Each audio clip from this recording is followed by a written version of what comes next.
बच्चों 100 शब्द प्रति मिनट गति का डिक्टेशन दे रहा हूँ। Yes start. विपक्ष को पता है कि अगर भाजपा से मुकाबला करना है तो धर्म की पिच पर तो वह मुकाबला नहीं कर सकता।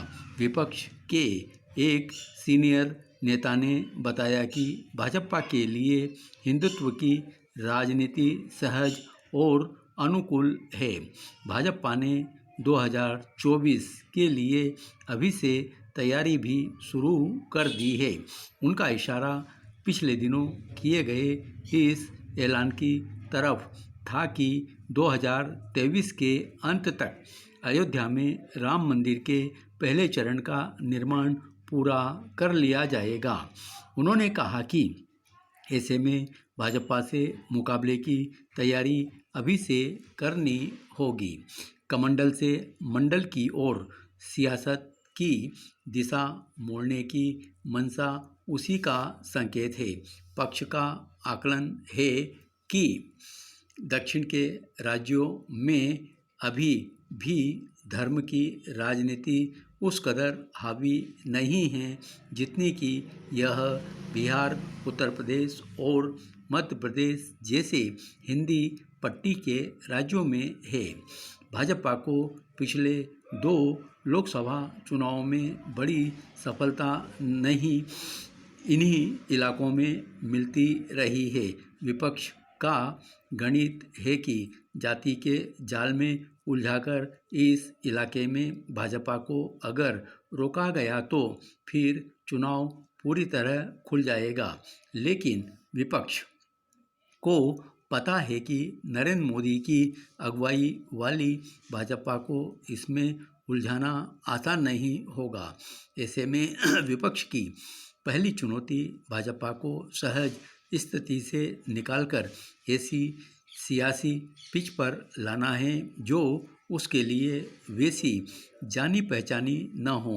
विपक्ष की इस रणनीति के संकेत बिहार से लेकर मध्य प्रदेश तक दिखने भी लगे हैं। मध्य प्रदेश में कांग्रेस ओबीसी आरक्षण की सीमा को बढ़ाने के लिए आंदोलन शुरू कर चुकी है। वहां विधानसभा चुनाव में इस मसले पर बड़ा हंगामा हुआ है। जाति जनगणना के लिए पहले ही दबाव बढ़ चुका है, जिसमें भाजपा की सहयोगी जदयू सबसे मुखर है।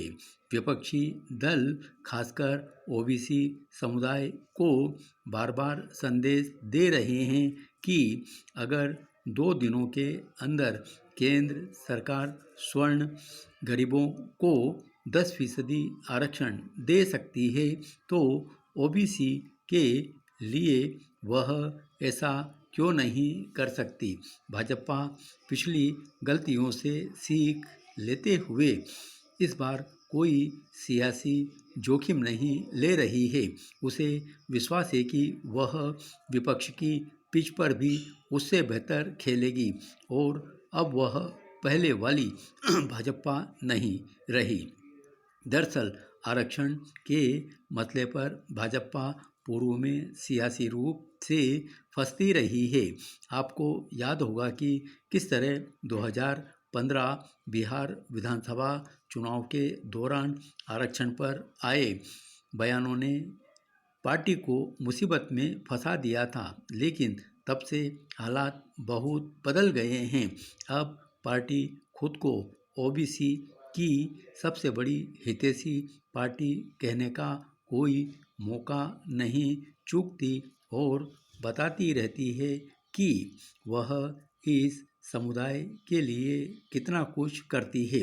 बुधवार को ही पार्टी ने पिछले महीने केंद्रीय मंत्रिमंडल में चुने गए सभी ओबीसी मंत्रियों को सम्मानित किया। इस कैबिनेट विस्तार में सबसे अधिक मंत्री ओबीसी समुदाय से ही चुने गए। सरकार ने ओबीसी समुदाय के लिए कई पहल करने के दावे भी किए। खुद नरेंद्र मोदी अपने को ओबीसी हितैषी बताने का मौका नहीं चूकते। इसका लाभ पार्टी को मिलता रहता है और पिछले कुछ सालों से ओबीसी भाजपा का सबसे मजबूत वोट बैंक बना। सरकार ने पिछले दिनों ही नीट परीक्षा के अंतर्गत ऑल इंडिया कोटे में भी ओबीसी कैटेगरी को रिजर्वेशन देने का फैसला किया। धन्यवाद।